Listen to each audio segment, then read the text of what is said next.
It doesn't matter who you are or what strength level you're currently at. By the end of this video, you'll understand perfectly how to learn a handstand. Handstands are a huge staple and generational skill in the bodyweight fitness industry. Learning a handstand at any age is like learning how to walk again. It takes a serious amount of time and dedication to even learn how to balance on your hands properly. However, just like with taking our first steps, all we need is consistency, someone to guide us along, and a willfulness to complete this exercise. So even if you're an absolute beginner, let's get started. Starting with Chapter 1, the form breakdown. There are several points we need to focus on when doing a handstand. We'll go through all of them, but let's start with the proper hand position.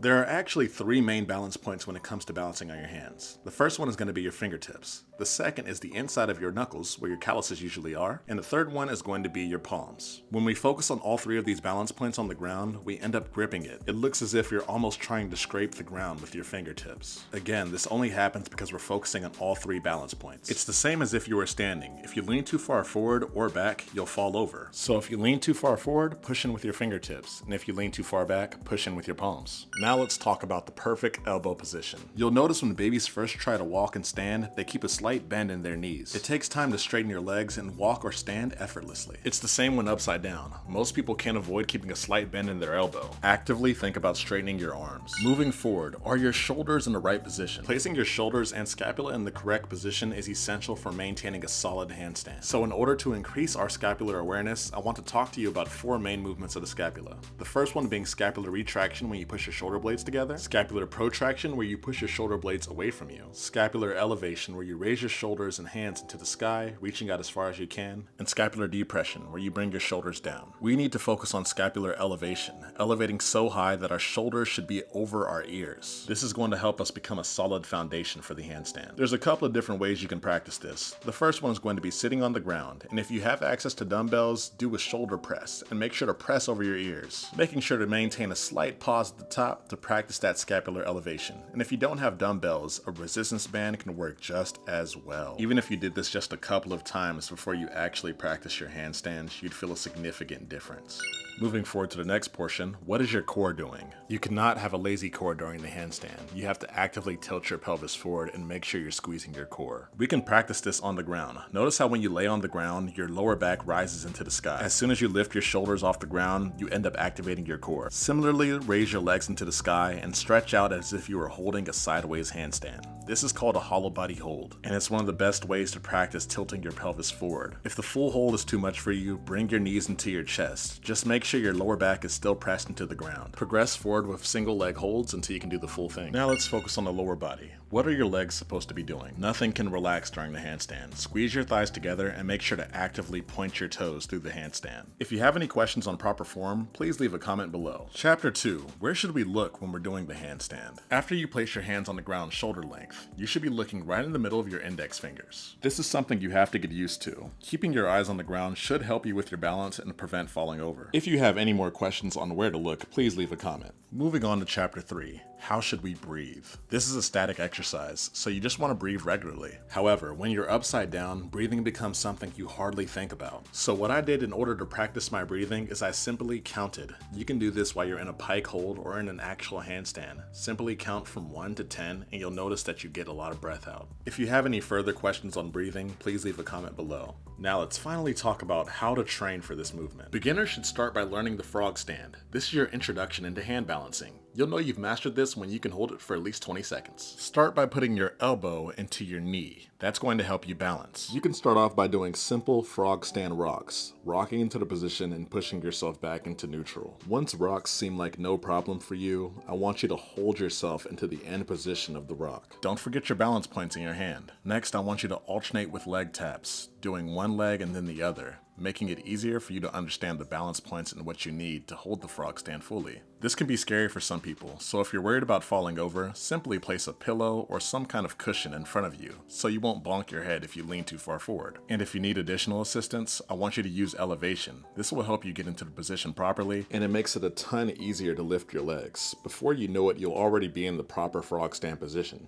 Once you've mastered the frog stand, the next thing up is going to be the pike hold. This is the first time we're training with our arms fully extended. And training for this movement's actually pretty easy. All you have to do is start in a wider pike, and as you get closer, you'll feel more pressure in your hands. No matter where you start in your pike hold journey, I want you to remember to have your shoulders pressed over your ears, have your arms fully extended, make sure there's no bend in between them, and also make sure to squeeze your core. Additionally, as you progress, this is a great time for you to practice the balance points in your hands. After you mastered the pike hold, I recommend you take it one step further by adding your feet on top of a small elevation. Focus on everything that we've talked about up until now. The more we can expose ourselves to this inverted position, the easier time we're going to have when completing the handstand. The next step is to take the pike hold even further. We're going to place it on an even higher elevation. What we're doing here is exposure therapy, making sure our top half is a solid foundation for the handstand. But now let's focus on the lower half of our body, and one of the best ways to do this is by practicing the headstand. The best way to set up for this is by putting your hands around eye level. Turn your hands slightly outwards. The bent arm position means you'll feel most of the pressure on the outside of your hands towards your pinky. Just like with the frog stand, set up with a pillow or some kind of cushion to protect you from a fall. Make sure you perform this next to a wall, so if you fall forward, you have some kind of failure protection. Start in a tuck position and slowly extend your legs as you get more comfortable in the headstand position. This is the perfect time to practice that lower body activation. As you experiment with all types of headstand positions, like a tuck, single leg, make sure to keep those toes pointed and to keep those thighs squeezed together. Again, we're only doing this so we can practice that lower body activation, so when we're in a handstand, we know what it should feel like. After you've mastered the headstand, we're going to do wall handstands. Simply walk your feet up a wall with your chest facing that wall. Get as close as possible to that wall so you can practice the proper activation. If you have any more questions on how to train, please leave a comment below. Moving forward to Chapter 5, the main entry points. Start in front of a wall and kick up with your dominant leg. Once both feet are safely on the wall, you'll notice you have a banana back position. Bring your opposite leg forward to straighten out your handstand. Then I want you to ever so gently bring your dominant leg from the wall, and you'll already be in the perfect handstand position. Sometimes having your legs spread is a great way to maintain balance and control before you bring them together. Some people like to kick up into a handstand, which is a great way to start.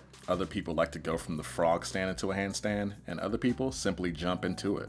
If you have any other questions on entry points, please leave a comment below. Now let's go into Chapter 6, Common Issues. If you just started your handstand training and your handstand looks like this, you're not alone. Holding a handstand like that can lead to a lot of issues. Number one is going to be headaches. And this usually happens because our joints aren't stacked properly. You don't want to have a banana back position. Remember, we have to bring our hips in line with the rest of our body. And we touched on this earlier before, but the best way to learn how to bring your hips in line is to do hollow body holds. Additionally, sometimes our shoulders are the culprit. I want you to steadily increase your shoulder mobility. And to do that, set up with me on the ground here with a bench. Make sure you keep your elbows tucked towards your ears, like you're in the handstand. Place your elbows on that small elevation or bench, and this is what we call a butcher's block. This is the beginner hold, but if you want even more, make sure to set up like you're in an actual plank position.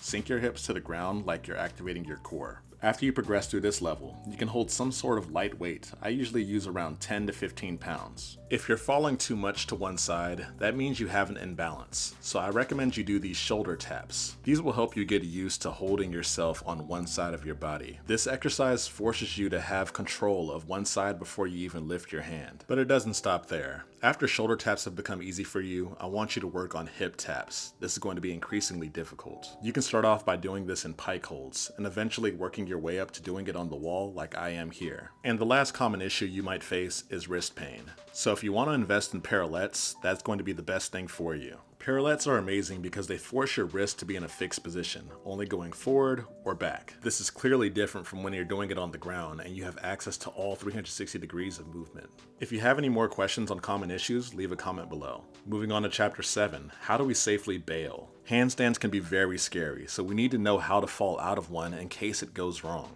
Pay attention to how I bail out of this handstand here. You can see I kept one hand on the ground as I was falling. I didn't lift that hand until my leg touched the ground. Let's take another look here. As I'm falling, you can see I leave one hand on the ground, and as one of my legs touches the ground, then I'm safe to get it up. What I'm doing is basically cartwheeling and guiding my body as I'm falling. This is going to assist you with falling and bailing out of a handstand properly. I promise you, after you practice cartwheeling a couple of times, handstands are not going to be as scary as they seemed. Last but not least, when have I mastered the handstand? Mastering a handstand is no joke, and I can guarantee you your body will have significant changes by the time you're able to perform one properly. I really hope you guys appreciated this video. You can use this as a true guide and tutorial for your handstand journey. If you want to see my app or programs, please go to STRIQfit.com.